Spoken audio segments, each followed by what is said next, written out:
भाजपा में शामिल होने के बाद हमारे साथ यहाँ पर मौजूद है राजेंद्र राणा जी। सर, सबसे पहले तो आपसे जानना चाहेंगे कि जब से आप हिमाचल से बाहर थे, 27 तारीख के बाद से जो सिनेरियो यहाँ पर चला, बहुत सारी चीजें हिमाचल प्रदेश में हुई, बहुत सारे आरोप आप लोगों के ऊपर लगे कि अंतरात्मा बेच दी है आप लोगों ने, जो इतना पैसा का इस्तेमाल, धन बल का इस्तेमाल, असली जो वजह है वो क्या रही है आपकी, जो आज भाजपा को ज्वाइन करना पड़ा? सारे एपिसोड का कोई गुनाहगार है तो प्रदेश का मुख्यमंत्री है, कांग्रेस की हाईकमान है, जिनको लगातार हम बोलते रहे और उन्होंने एक नहीं सुनी।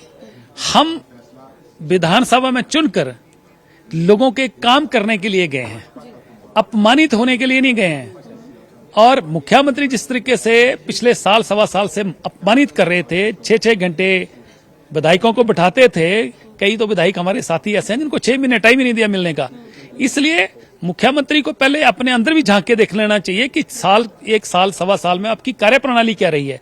दूसरे ऊपर आरोप थोपने से पहले, और मुख्यमंत्री ने जो कहा कि धन बल का जो इन्होंने धन बिक गए, मुख्यमंत्री को कोर्ट में साबित करना पड़ेगा। हम इनके ऊपर जो है मानहानि का मुकदमा ठोकने वाले हैं। तो हिमाचल प्रदेश में अगर हम कहें तो मुख्यमंत्री तो कह रहे हैं कि हम तो पूरी तरह से स्थिर है सरकार, किसी तरह का कोई खतरा नहीं है। इस तरह की जो परिस्थितियां अगर आ भी गई हिमाचल प्रदेश में तो सरकार नहीं है। प्रदेश की कांग्रेस सरकार जो है वो मरीज की तरह बन गई है, जैसे बहुत सीरियस हो जाता है और वेंटिलेटर पर रख दिया जाता है। और पूरे देश में कांग्रेस पार्टी में पॉलिटिकल डिजास्टर हो चुका है। अगर मुख्यमंत्री को लगता है कि इतने लोकप्रिय हैं तो उनके शासन में मुख्यमंत्री, उनकी सरकार होते हुए आपके बड़े वरिष्ठ नेता चुनाव लड़ने से मना क्यों कर रहे हैं? इनको तो पकड़ पकड़ कर कैंडिडेट ढूंढना पड़ रहे हैं और लोग भाग रहे हैं कि हमने, और पूरे देश में जिन लोगों को टिकटें भी दी हैं वो भी भाग गए कि हम नहीं चुनाव लड़ेंगे।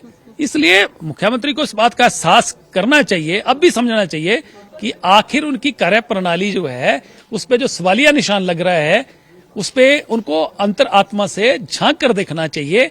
और जिस तरीके से वो आरोप लगा रहे हैं और जिन विधायकों ने झूठे मुकदमे दर्ज कराए हैं, आने वाले टाइम में कोर्ट में फेस करने के लिए तैयार हैं। ये चीज भी कह रहे हैं कि महत्वाकांक्षा और दबाव भी यहाँ पर किसी तरह का डाल रहे हैं उनको, इसीलिए मुख्यमंत्री इस बात को स्पष्ट करें, बताएं कि हमने इस सरकार बनाने में योगदान दिया है या सरकार को न बनाने में दिया है। तो राजेंद्र राणा चुनाव लड़ रहे हैं आगामी से, लोकसभा चुनाव या फिर उपचुनाव? भारतीय जनता पार्टी में शामिल हो गया हूं और निश्चित तौर पर मुझे लगता है कि आने वाले समय में हम तो कांग्रेस के और कितने एमएलए आपके कांटेक्ट में हैं, क्या लग रहा है? सारे एमएलए हमारी तरह हैं जो कि कांग्रेस सरकार में घुटन महसूस कर रहे हैं, सांस लेना उनके लिए मुश्किल हो गई है।